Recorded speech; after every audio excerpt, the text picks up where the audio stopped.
Are you looking to get on the road to your dream career? You're in the right place. Welcome to the Mentor Select Podcast with your host, Derek Phillips. Always stay up to date on social media at Mentor Select and online at mentorselect.com. Here's your host of the Mentor Select Podcast, Derek Phillips. Welcome to episode 36 of the Mentor Select Podcast. It is always a pleasure to have you join us. I truly appreciate it. This week has been going well for me. I'm finishing up my book. Well, actually, I finished the book last month, but now I'm in a design phase, which is actually been kind of stressful. It's a lot to do as far as designing, formatting, getting ISBN numbers, barcodes, the works. So for you aspiring authors out there, once you actually finish writing your book, the work's not over. You actually have to do a lot more in terms of designing and getting it ready to actually publish. But it's all part of the process, and I'm learning a lot, and I'll be sure to share the lessons that I learned with you all once I get it finally published. My goal is to publish the book by May, so certainly stay tuned. I'm excited to share it with you. Other than that, we're counting down. My wife and I, we are in the last trimester, so our daughter Legacy is due June 21st, and we're just counting down for it. My wife's preparing for the baby shower we're having next month. So it's a lot of planning and prep work that goes into doing that. She already has a long honey-do list for me. So it's going to be fun, though. We have our friends and family coming in from out of town. We're looking forward to it. Today I have an interview with TJ Hart, who is a Chief Information Security Officer. And I've known TJ for about 3 years now. He actually hired me when I worked for Hewlett Packard. And TJ and I go way back. He's been a great mentor and friend to me. He has a lot of experience and wisdom that he shares throughout the interview. I am excited to share this interview with you all. I know you're going to learn a lot from TJ, and he's just a wealth of resources. And he's a wealth of just passion for what he does and passion for helping others. So let's get to the interview. Today we have TJ Hart on the Mentor Select Podcast. How are you, TJ? I'm doing good, man. It's a beautiful day outside, and I got to work on time, so everything's lovely That's a thus good far. start. That's good. That's Keep right. it going. Great. Well, TJ, we're certainly happy to have you on here on the Mentor Select Podcast. I really like to get to know our guest mentors a little better. So can you tell us just something that most people don't know about you? Yeah, you know what? And this is just recently, but most people, for some strange, odd reason, outside of maybe their last name, tend to think I'm related to Kevin Hart. And I'm here to put it on the record. I am not related to Kevin Hart, so y'all can stop asking whenever you see my name. No, I'm not related to Kevin Hart. As a matter of fact, it's too short to be in my family, first off. And you know what? I've been thinking about it also. Maybe I should look at this from a different direction, right? Maybe they're asking to figure out if they can give me a discount on something, free food on something. So, maybe I should start saying yes. But as of right now, it's going to be no, because I don't want to have to sign autographs under the premise that folks think I'm Kevin Hart's relative. So, and maybe folks should, or I should tell folks to, why don't you go ask Kevin Hart if he's related to me, right? Maybe I'm just as, famous as Kevin Hart, and I just don't know it yet. So, yeah, I think just to make sure that folks are aware and, on the podcast who's listening, I am not related to Kevin Hart.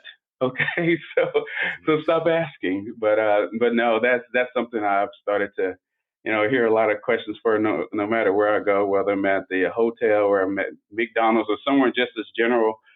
Folks are asking me if I'm related to Kevin Hart. So no, I am not. Now we know. I guess Hart is not the most common that last name. So I guess I could see that. Went to LA, I think last year, and we were at the beach. So it happened Kevin Hart was doing like a movie shoot there or something. Yeah, I got to see him in person. Yeah. He's small. I don't even know if he's 5 feet. Yeah, that, like I said, you got to at least be 5'10" or so to be in my family. So he's about 8 inches or so less than that. So That's yeah. Cool.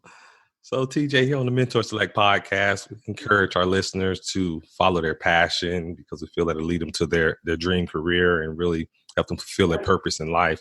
So, how are you following your passion career-wise? For me, it took me a while, right? Initially, my passion was, you're in high school and as a kid, you develop a dream, right? And usually it has something to do with watching TV. I think kids these days watch way too much Yeah. TV anyways. And I had my fair share as I was younger. And so my initial passion was to be in the NFL, to be a NFL player. And I worked really hard to get there, a lot harder than I've worked before, and to spend most of your childhood time trying to pursue your passion of getting to where you want to go, and it doesn't work out. That was tough for me. That was really, really tough to me. I ended up having to evolve, I guess, if you will, into finding that second dream of what I wanted to do. What did I love to do? I fell into the role of in the industry of Okay. information security, and really, I thought that was my passion. And as I work in this field and meet new people and get mentored myself, I realized that my passion really wasn't work. It was really the service that I'm doing for others, right? Helping them to get to where they're going, the ability to explain and give guidance on, steps that you want to make to get to where you want to go. As I sit back and, being younger, you feel like you've done everything on your own. You didn't need help. But as I've matured in my mind, I realized that a lot of what I've achieved is through the assistance of others, whether it's a Yeah. mentor for a day, long-term mentors. But my passion is not so much my work. I Hmm. love what I do, but my passion is more along the lines of how can I help others? And I think if most people, or I would even say all people, had that same mindset, the world itself will be a much Yeah. better place. So from a passion standpoint, if you're willing to service others, then God will find ways to get Right. you where you want to go in the end. So just keep that in mind whenever you start looking at what it is Right. that you want to do. When you start to service others, then you have more gratification and you tend to move in the direction of what really is going to be your passion. So just keep that in mind. I love what I do, but at the same time, my passion is more along the lines of how can I assist others get to Yeah. where they want to go. I love that. And I see that's a reoccurring theme. I've completed 23 interviews so far, people who feel that they're walking in their purpose. They're doing whatever they're doing in their career, they're making an impact on others' lives. And that's just a reoccurring theme with people who are fulfilled in their career. It's not so much about the Yep, career itself or the job itself. It's more so about the impact that they're making and being able to serve others. Yeah, it's a common thread. So for those of you listening, if feeling yep, unfulfilled, then look at it, how you can use your talent, your gifts to serve others and make others' lives better. And that's yep. going to be the key to your happiness as well. Exactly, exactly. And I would also say that just realize that there are others looking at you whenever you Yeah. speak to passion, right? And how you carry yourself, how you interact with others, because especially you that have children, just keep in mind that they're really watchful. They're looking up to you. And if you could plant that seed into their hearts, into their minds on really what passion should be about, passion for me is something that it sings to my heart, something that moves you to tears whenever you see disjustice in place or Yeah. injustice in place, things like that help you to understand, okay, I need to step in. I don't think you can get that from working in Right. any job, meaning, information security or working retail, things like that. You may have passion towards that, and I can't speak for everyone, but, for me, it's whatever moves my heart in a way that it can bring me to tears, bring me the emotion, makes me make a step in a direction to assist others. Yeah, totally agree. That's awesome. Now, I know a lot of kids growing up certainly have similar aspirations as you had in terms of being a professional athlete. I guess, can you tell us some more about your experience playing football? Yeah, I spent so much time playing football. I remember my first instance, and I'll tell you the story. I have a brother-in-law. He loved to play football, and he was about 10 years or so older than me, and I was Hmm. 5 at the time. And I was watching a game, and they were one player short, and he just kind of threw me into the game. And mind you, we're back in the day, and we're playing in front of the house, gravel road, Oh, and we're wow. playing tackle. Right. So I'm 5 years old, and I remember at the end of the game, and my knees are scraped up, my elbows are scraped up, and my hands are scraped up because I'm falling on the gravel. Right. So I'm picking these little pieces of gravel out of my hand, and for me, most kids would have been crying, but it was a lot of fun to be able to be out there working with others that are older than you, and they're telling you how to do things correctly, and I just really, fell in love with it. It was a way for me to get away from the everyday being a kid, not having a lot, a way for me to go and have fun. And I developed a passion for that. Just being able to say, you know what, for this 2 hours or so, I don't have to worry about Yeah. life really. It's just me being a kid, going out and having fun. And I played football. I ended up ending my career in 2002. I played a little professionally in Germany where I met my wife, and it was a great ride. And I'll be honest, I pay for some of that now with some of the body ailments that my wife has to sit there and listen to it. But it's part of the game, right? And you're willing to accept that at a certain point that that's going to be the way it's going to be. And it's not like that for everyone, but I really enjoyed playing. So I would say easily I played for 17 years or so, somewhere along those lines. I just I had a lot of fun. And, eventually I had to move into the working world. But during that time, man, I wouldn't trade it for the world. I wouldn't give back one single down, one single snap, one Right. single pass that I call anything like that. It would, and again, I would encourage you all, find that early in your childhood. I really don't care what it is, right? But find a way to be able to action that, a way that you can really, really get involved with it, because I think as you're younger, you have the capacity because your mind is so open about it that you can soak up just about anything, right? And that's the jump off point for most kids to figure out what it is Right. they like to do. If you give them the opportunity, and like I mentioned, these days you kind of have to pry them up from the seat in front of the TV, or whether they're watching TV shows or video games, and say, hey, you know what? From a creativity standpoint, why don't you go outside? Why don't you read a book? Why don't you draw some things and see how creative you can make your mind? Because when you're watching these video games, you're really given the picture. You're not Right. creating the picture. But yeah, for me, man, it was more of, you know what? Let me go out here and play some more football, right? And when you have a passion, really what is normal to you looks abnormal to others, right? I remember as a kid, I didn't have anyone to play with sometimes, and when you're playing catch football, you really need two people, right? It's hard to play with one individual, but I used to throw the ball about 20, 25 yards and just go Wow. run and catch it. Right in the front yard, my relatives are in the front playing dominoes, or they're barbecuing, or just having a good time. And I'm throwing the football about 20, 25 yards and running to catch it. And at a certain point, they just took it as normal for me, but it was always normal. So, those things that you're passionate about, especially when you're a kid, may look very abnormal to the Right. external world that don't understand how much you love something. So don't be afraid if it looks goofy, silly. Don't let that be your driver, or let that be your detriment to what you want to do.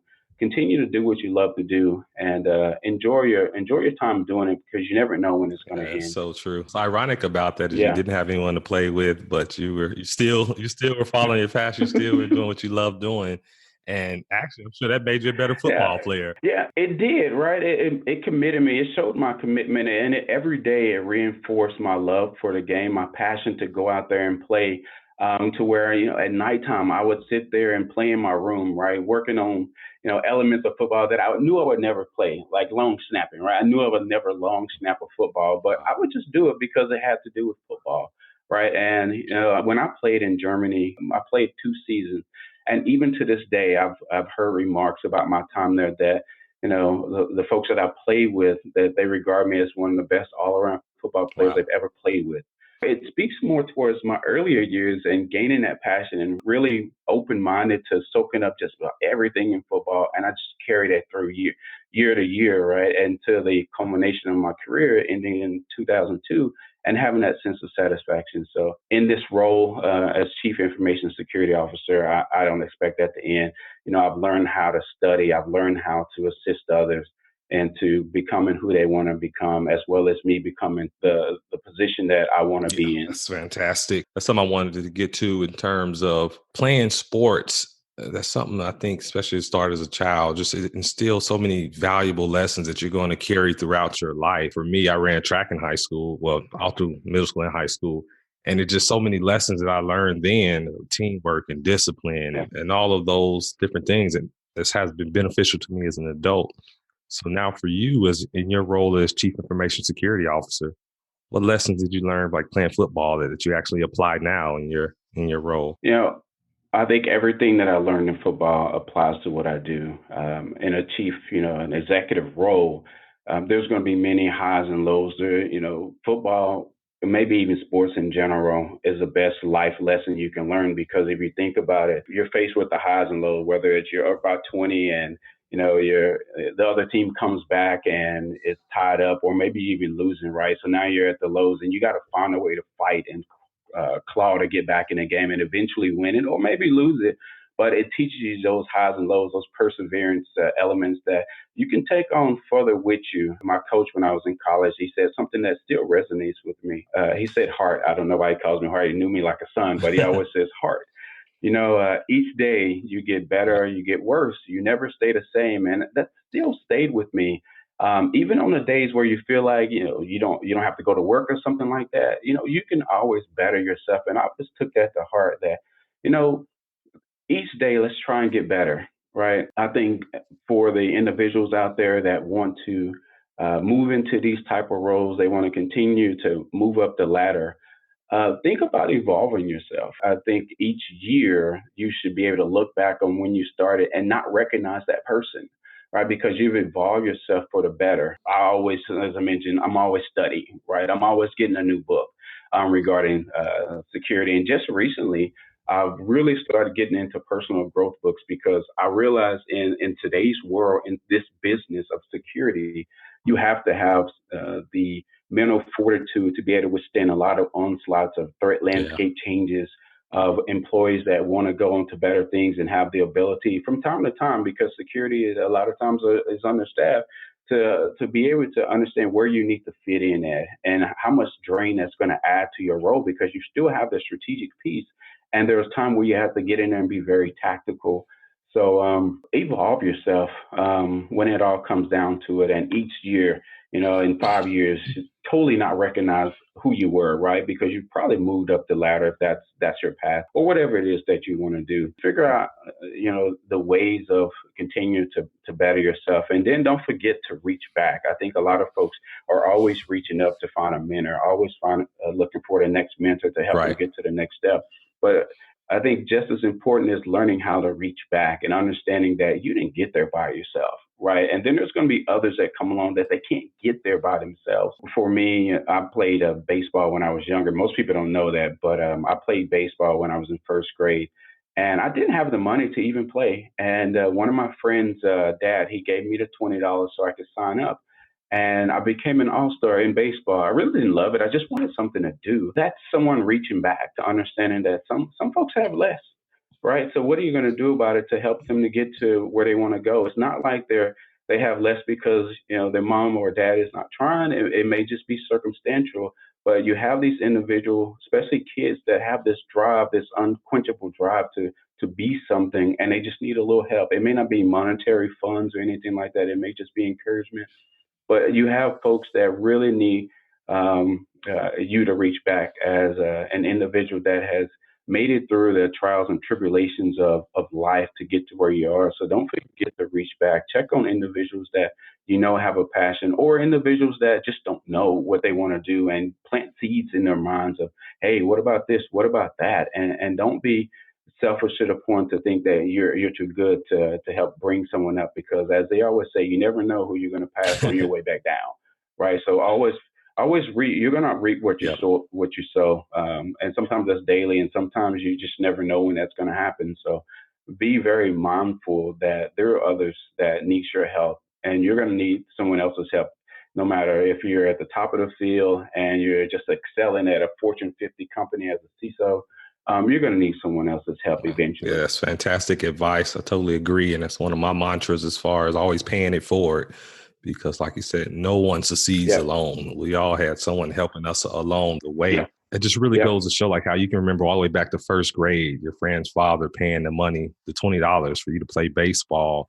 It just goes to show just what gestures, it can be the smallest gestures, can have a lifelong impact on someone, can change the course of someone's life. I love that. So, Yeah, and I would add, as a kid, that father barely knowing me first off, but something so trivial like that, where you think it really does. I'm sure $20 didn't mean much to him. He had a nice house, a nice car. right. $20 doesn't mean anything to him for the most part, but it meant the Exactly. world to me. Right? It helped me to get to where I am. So you never know, a trivial act could be the setting, the foundation of someone being great. So just be prepared to always be in a position or putting yourself in positions to acknowledge someone else's situation and how you can Yep. assist. And I love that because also, I like how you mentioned it doesn't have to be monetary. So say it could just be you showing, just acknowledging that person, just showing that person, hey, I see you. I see what you're trying to do. I believe in you. Just any type of support you can provide someone Hmm. else. You just never know what impact that's going to have on them. Great advice. A Exactly. lot of people, when they think of cybersecurity or information security, their eyes may glaze over. They just they don't know what it all means. But for me, it's an honor to interview you because ultimately, when I was working for Hewlett Packard Enterprise, you hired me. That was one of Hmm. it was a huge promotion for me leaving from the company I was working at. So you gave me a great opportunity, but Hmm. it's really an honor because this was back in I think 2015, 2016. And you told me what your career aspirations were. And it was for you to become a chief information security officer. And now you've accomplished that goal, and just in such a short period of time, it's truly remarkable. So just Yeah. certainly want to congratulate you on that. And I always thank you for the opportunity you gave me that Yeah. put me in a position to really ultimately identify what my passion and purpose is in life. So it's Right. awesome. Yeah. I thank you for paying it forward. Yeah, yeah. And you know what? I was in a position like that. And again, I continue to be in positions like that. And sometimes you realize the folks that you're mentors for multiple years, they pass on or they forget what being a mentor is. In a previous position, not too long ago, I had a chief information security officer that I look up to at the time tell me that I wasn't ready to sit in the CISO Yeah. seat. I didn't take that as a challenge. I'm going to prove him wrong. It was more, I'm going to prove myself right because I know the work that Yeah. I put into it. And it was just me seizing myself in the area of information security that I felt was so important to the field, to a company, which was risk management, because it touches every piece of a company, right? So for you mentors out there, just be mindful. It's okay to give constructive criticism, but just be mindful of Yeah. how you say it because you have to realize there's going to be some level of sensitivity, especially when you don't really understand how hard someone is working or how much work that has gone into just getting them to that one area. And so just be very mindful of how you word things when you're trying to give constructive criticism because not everyone takes it the same way. I took it a different way than someone else may take it. But in that instance, you can tell the individual that you're giving that criticism to if you're trying to lift them up or you're trying to bring them down. So it's unfortunate at the at this moment, but I feel that I've entered into a company that really Hmm. embraces me, embraces what I'm trying to do, and it gives me a chance to make changes. And I have all the support in the world from the leadership here, from my direct management level. They give me all the autonomy to make decisions, and we're doing some really, really good work here. And it has been a very short amount of time. Just be very mindful that folks are looking up to you to give them the right information. And sometimes it's a presentation of that information that you provide to them of how the perception of you changes. So for me, it's always how can I give constructive criticism, but at the same time, let them know that I'm trying to help them opposed to having an ulterior motive on why I'm Yeah. saying something. And a while back, a friend of mine, I had used the term constructive criticism, and she's like, I prefer constructive feedback. And I like that. If you think about criticism, it Hmm. automatically puts someone on the Yes, defensive back. exactly. My ideas of how you can potentially improve, but hey, at the end of the day, that person has to make that decision. And I love the fact that you said that you wasn't necessarily trying to prove him wrong, but prove yourself right. And at the end of the day, that's what it boils down to is only you know your Yeah. capabilities, your aptitude, No one else, somebody on the outside looking in, they don't know. But you know whether you have what it Right. takes to Exactly. excel in whatever role that you're desiring. Know that Mm-hmm. you're gonna excel in a role just like you've excelled in all your other roles, is because you know what you have, what you're made Right. of. So that's awesome. With cybersecurity, it's a growing field. There's lots of opportunities. And I think just a lot of people just don't know about it or know how to enter into the cybersecurity field. What advice would you give someone maybe in high school who's getting ready to graduate and they know they're interested in IT and cybersecurity? What career advice would you give them? That's a very interesting question. And when I worked at Hewlett Packard Enterprise, I did a lot of security 101 trainings for our new hires. And there was one training that really stuck out. I was in Conway, Arkansas. Don't ask me why I was there, but I went there. I found out what Conway, Arkansas was. But there was about 76 students there that were hired at the time. So it was a big room, a mass room of folks. And the first question I asked was, you guys are fresh out of college. How many of you had security classes whenever you were in college? And 4 people raised their hand. And I was like, wow, we are failing these individuals that are coming to work at these larger corporations, because it doesn't matter if you're a developer, or if you're QA, or if you're some type of IT engineer. Security is across the board these days. No matter what you touch in an organization, cybersecurity has to be involved in it. I wouldn't even just say cybersecurity. I would say information security in itself is involved with everything that you do. So for someone that not understanding what they want to do, but they have some element or idea that maybe it's information security, I would say first go and find a mentor, someone that can help you explore what that all means, right? And you can utilize me if you like.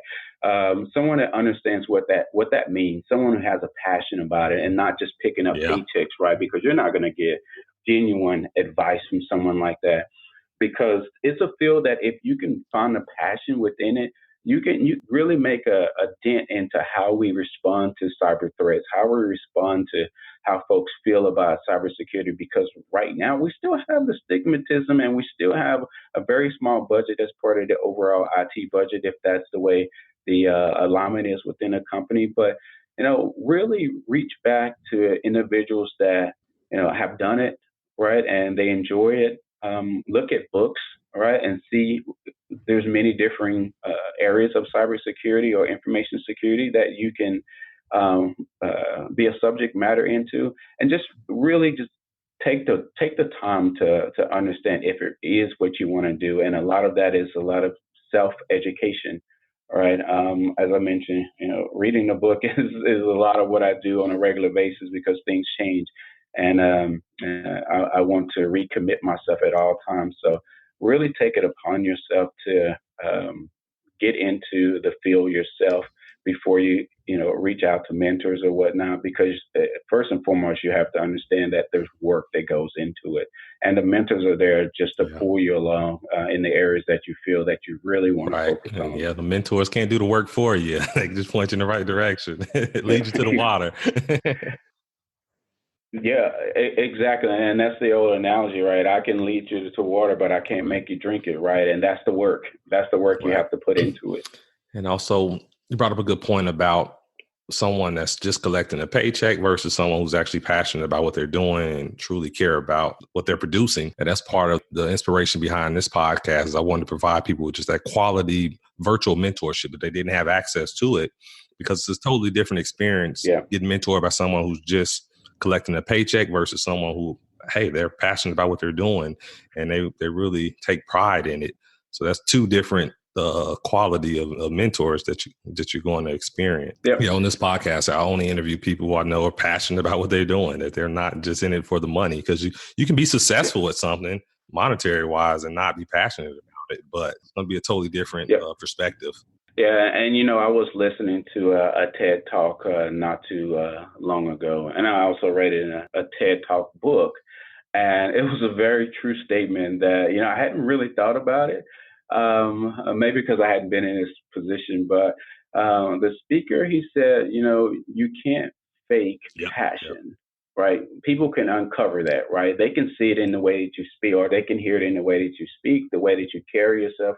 on stage. And I don't want to say you don't have to prepare for it, but it all comes Yep. truly from your heart. It comes from deep down inside of you that you really want to get your message across. And if you're faking it, it's just you looking at some slides and maybe you have done a couple of speeches and you're well known and whatnot, but it's something that you can really tell when something is genuine, that you really want to get across a point because it's Right. important to you, right? And you may have stories to tell or whatnot to get the crowd Yep. engaged in it, but it's something that really touches your soul. And as I mentioned, it's finding what it is that makes your heart just sing, right? That it moves you to tears, moves you to some level of emotion that you just really, really have to share what you have Yep. inside of That's you. I totally agree. Can't fake it. That's for sure. Yeah. Now, I'm always curious, like with successful people, they normally have just like certain habits that can attribute to their success. So what are some of your daily habits that you attribute to your success? My family, they think this is a bad habit to have. You will hardly ever find me Okay. satisfied with where I am, and it goes back to evolving. But I spend so much time just working on my craft. As again, folks just don't understand. Sometimes it Yeah. takes a lot of work. In this field, I don't think it's something where like basketball or something like that, where you grew to be 6'8" and you jump high and you just happen to have a great jumper when you're playing. It's really not that way, right? Things change way too much, and you look at basketball, the rules hardly Right. ever change, right? It's always going to be the same. But in this field, the threat landscape changes, and the speed and proliferation of viruses or attacks change. For me, it's really about ingraining myself in what I do, and it's become a part of my DNA or fabric of who I am. Is that I'm hardly ever satisfied because I know how detrimental it is. But at the same time, as I've gotten older, I realize that with the family, you really have to stop and smell the roses, so to speak, because my family is also part of Yeah. my support group. They're there through the up times and the bad times, and so I really take the time to spend time with them because it's more of a refresher, right? I get refreshed. I can take myself away from what I do on a daily basis to keep me up to speed here, and it's almost Yeah. like taking a nap, right? It's just really disengaging your mind and focusing on something else. Because at a certain point, your mind becomes really tired. And I think living with your family and having a good time with your family really re-energizes, how you approach learning in itself. So definitely, I would say attend some conferences, get a new perspective on how others external to your company think regarding security. A lot of times you'll find nuggets, right? Of, oh, you know what, a light comes on. Maybe that's what's stopping me from, being able to detect this type of threat or presenting this away to cybersecurity leadership or to the board or whatnot. Just continue to look for ways to evolve yourself, continue to look for ways to get involved with the cybersecurity community, and don't be afraid to get on stage Yeah. either. It's okay to be nervous or whatnot. I'm sure everyone that's ever been on stage is nervous. It's kind of like having butterflies after you play 200 games of football and you still get Right. butterflies, right? It's just butterflies or nervousness is normal, right? Just don't let it paralyze you, right? Just utilize it as adrenaline to get up there and do a really good job. So for me, it's not having really worries, preparing myself for opportunities to share what I know about information security. So just be comfortable, but it's also okay to be uncomfortable getting in front of folks that are experts in the field. But they're there to support you when it's all Yeah. said and done. And just having the faith that hey, you put in the work to get there, so you're Yeah, prepared. And then yeah, also, as far as with, you say it's adrenaline, so it's kind of natural to have that adrenaline. And it's really how you interpret it. So you yeah, can interpret it as fear, or you can yeah, interpret it as excitement. And I can't remember the book I read, but it was yeah. somebody like a celebrity. Like every time you go on stage, people asking like, "Are you nervous?" Like, no, I'm excited. So it just depends on how you interpret that Yeah, adrenaline. exactly right. A lot of folks don't know I lived in Germany for a couple of years over the span of many years, and the lesson doesn't stop. Right, when I went there, I didn't know much. Right, I was nervous about everything, and what I found is that when you try to speak their language, they're really appreciative of that, no matter how broken it is. Right, you're just Exactly. trying. Right. And so the same holds true when you're working in InfoSec. Get in front of folks and it's not that they're judging you in the wrong way. They're very appreciative that you're up in front of them, because some of them can't do it no matter how much subject matter Yep. experts that they are. But it's more of appreciation that you even got up there to Yeah. begin with, right? So don't be afraid. The folks out there, they're just human, all right, and they're looking for you to help them, and they're looking to help you. So it's a win-win, positive sum outcome when it comes to in this field. It's still, I don't say relatively new, but it's continues to evolve. So, you're going to see things they're not. They're going to see things that you haven't seen just yet. So take it all in. Yeah, and that's a great analogy. I lived in Germany myself too, and the part of it is a lot of times people are afraid to speak the language, foreign language. It's just that fear. Hmm. But like you say, the people, they appreciate it so much. Just so you show that courage, just to even attempt just to try. It takes a lot of courage, and most people aren't willing to Right. do that. So yeah, just Right. taking that courage, taking that initiative is going to set you apart from your competition. Right. And it's funny you mentioned about never being satisfied. When I was in my early 20s, I actually got that tattooed on me, never satisfied, in Chinese letters, because that's just how I've always been. Like once I accomplish something, I'm automatically thinking about, okay, the next goal, the next thing I want to Yeah. overcome. So, and I think it's a difference between like always not Right. being content and being grateful. So I certain like when you're not when you're Yeah. content, then like you mentioned earlier, you're not growing anymore. But you also have to balance with being Right. grateful. So you can definitely appreciate what you have, but Yeah. desiring more, there's nothing wrong with that either. That's absolutely right. And another tidbit about me: every morning that I wake up, I'm grateful for this opportunity or any opportunity. I'm grateful. So I always say my prayer that I look at people with patience. I look at them for what they are, but keep me grateful for being around these individuals, grateful for who I am. And, again, for me, you're always going to see people that look up to you. And honestly, just recently, I've become very comfortable in my Hmm. own skin. It took me a very long time because I always felt like I was trying to prove individuals wrong. But as I mentioned in one of my last stops, it was more being comfortable in my own skin because I didn't sell my soul just to fit into somewhere, and that's okay. I had to leave and find that fit, and you're going to run into situations like that.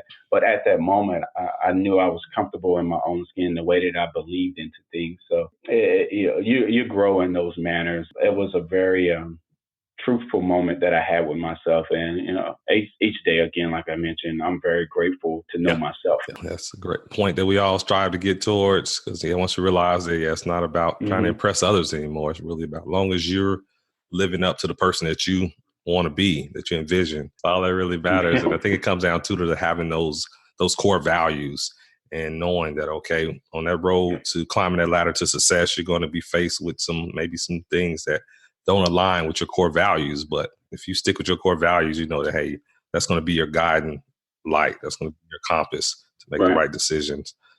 And yeah, as you mentioned, some of them are going to be some difficult decisions, but hey, as long as you feel you're doing the right thing in your heart, that's what Hmm. matters. Just like you mentioned, just like in football and in your career, you're always going to have those highs and lows. So in those times of lows, when you're just beat down, what keeps you going? Okay. Easily my family. They've invested a lot of their time, a lot of their emotion into me.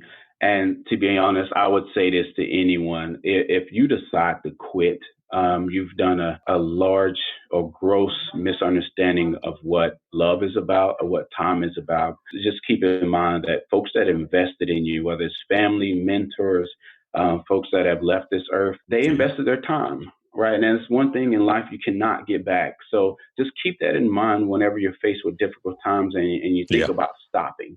Right. These individuals, they cannot get their time back. And I mentioned this to individuals, and I'll just say it bluntly to someone when I'm trying to help them Yeah. as a mentor is take this to heart, because I'm Right. giving you my time that I Right. can never get back. I could be doing something else, right? I could be studying or Exactly. something like that.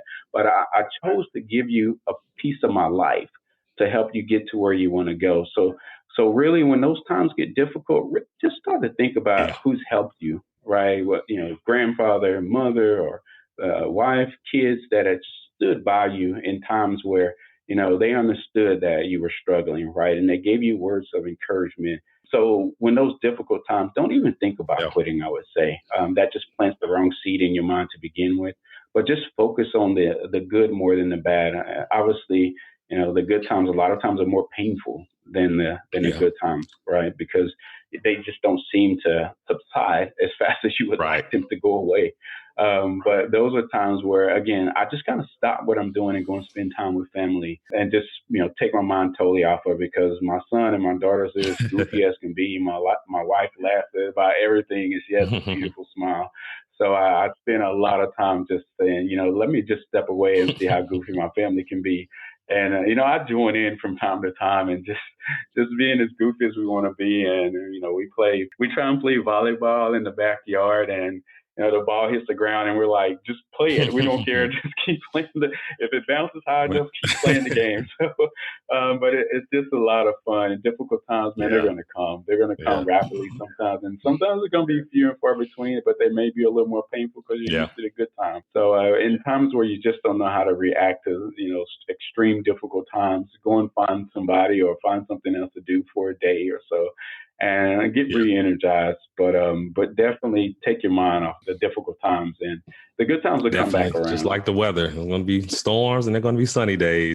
It really puts into perspective what's really important in life. So at the end of the day, just having a family that loves you and just being able to see their smile, that's really what matters in life. All of the material things and titles and Yeah, all that, that's extra stuff. But yeah, at the end of the day, it really puts things in yeah. perspective for you. So that's great. Just remember, it may not be your passion, but just finding time to Yep. service others, whether it's volunteering or just seeing someone on the road that may need a ride. I'm not saying pick up everyone. I'm just saying, those types of things where I don't say, you feel better about yourself, but you feel better that in the fact that you were able Yep. to help someone.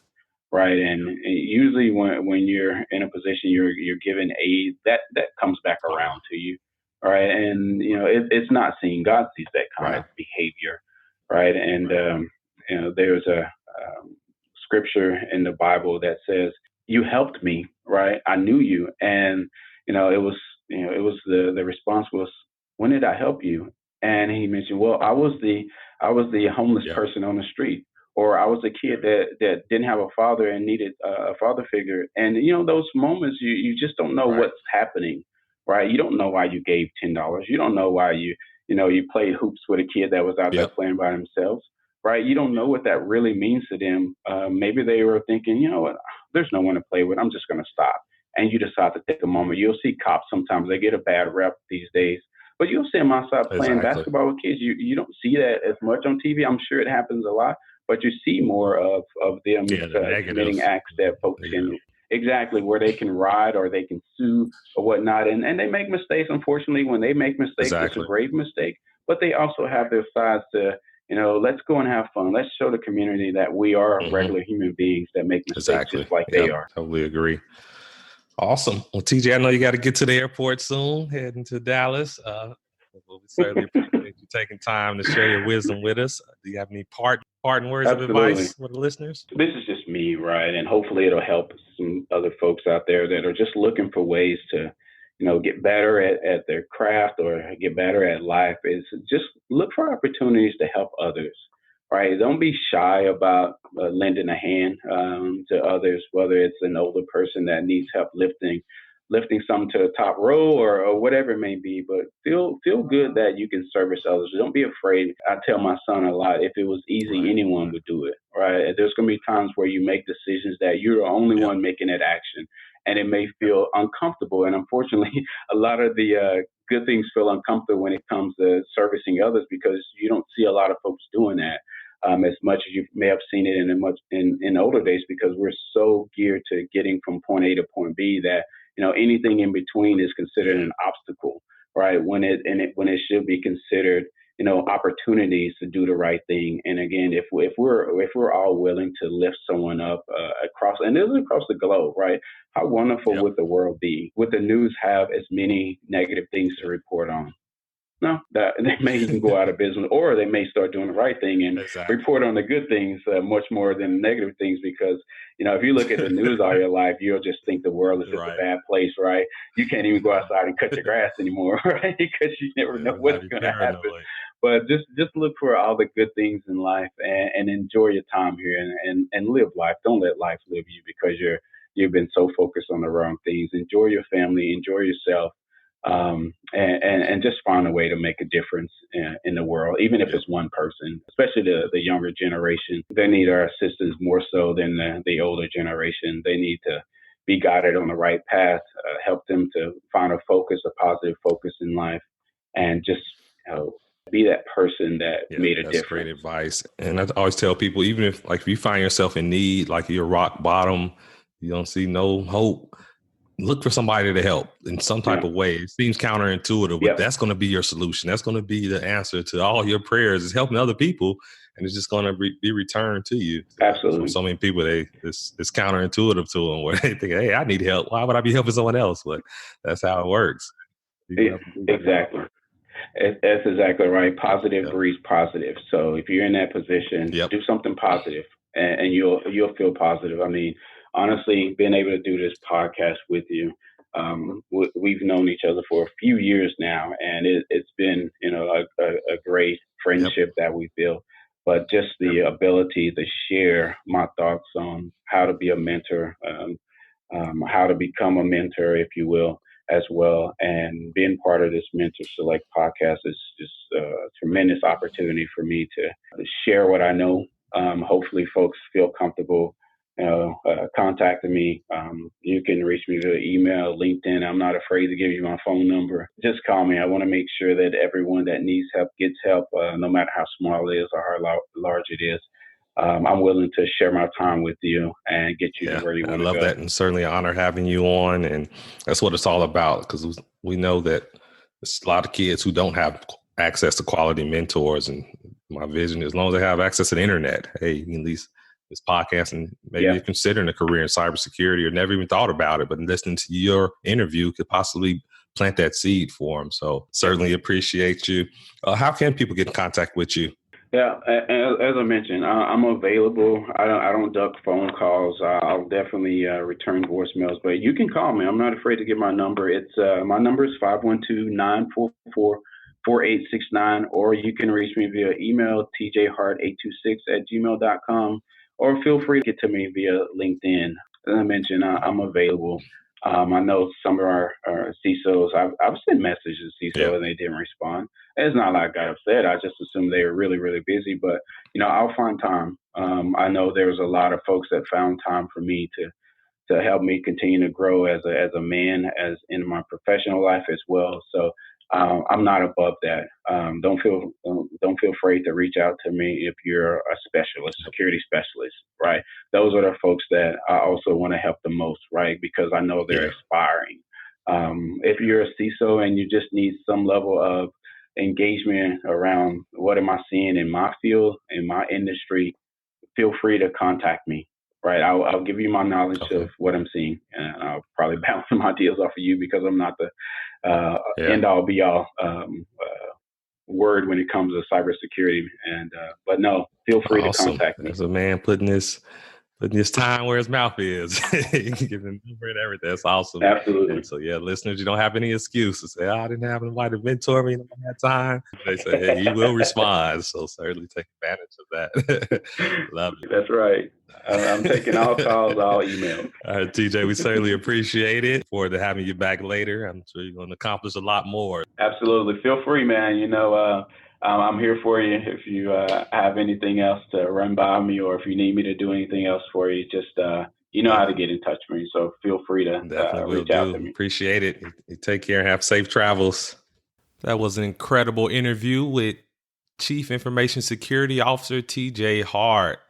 I really appreciate him sharing his wisdom, tips, and mentorship with us. Be sure to take him up on his offer and reach out to him if you need mentorship. TJ has a lot of experience. He's open-minded, and he's going to give you great feedback and try to lift you up and empower you. So I would definitely encourage you to reach out to him. Be sure to tune in next week. I'll be back with another guest mentor. Thanks so much for listening to this episode of the Mentor Select podcast, helping you identify and follow your passions. For more great content and to stay up to date, visit mentorselect.com and Mentor Select on social media. If you enjoyed today's episode, please rate and review. We'll catch you next time.